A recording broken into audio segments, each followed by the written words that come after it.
RCF. Avec nous dans l'invité de la rédaction aujourd'hui, Philippe Georges, le conservateur du Trésor cathédral de Liège. Philippe Georges, bonjour. Bonjour. En ce début d'année 2018, quels sont les grands défis du Trésor ? Donc c'est une grande année pour le Trésor puisque dans la dernière semaine du mois d'avril, nous inaugurons tout le Trésor rénové, restauré après 25 années de travaux. Une nouvelle scénographie puisque quelques salles, 4 salles vont encore changer complètement de scénographie. Une scénographie définitive pour présenter un parcours d'art et d'histoire de la principauté de Liège. Combien d'argent auront été investis en 25 ans de mémoire comme ça ? Donc au total, pour l'ensemble du cloître, 5 millions d'euros auront été investis par la région wallonne, les ministères du patrimoine et du tourisme, par la province de Liège et par la ville de Liège essentiellement. Est-ce qu'il y a d'autres défis en dehors déjà de ces importants fins de travaux prévus pour le Trésor cette année?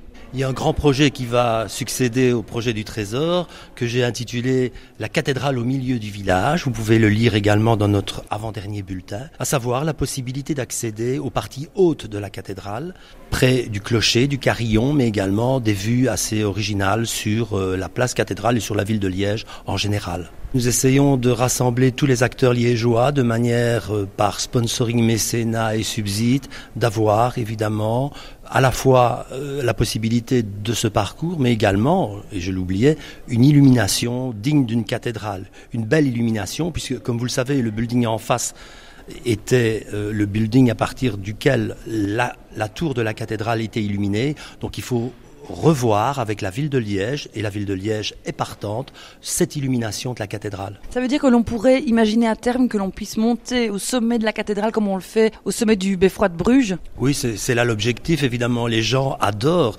les parties hautes, la possibilité de voir la charpente, la possibilité de voir les cloches. Il y a un carillon magnifique. Nous avons un carillonneur aussi qui fait de très beaux concerts de carillons à la cathédrale. Les Liégeois ne se rendent pas compte, mais le carillon rythme absolument toute la ville liégeoise puisqu'on l'entend avec les différents airs qui sont joués de manière régulière, au quart d'heure, au demi-heure, aux 3/4 d'heure et à l'heure.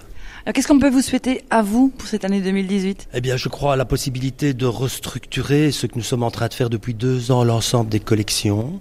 Et puis la jeunesse, parce que nous avons évidemment engagé différents historiens de l'art. Nous avons une équipe de jeunes qui font les visites guidées.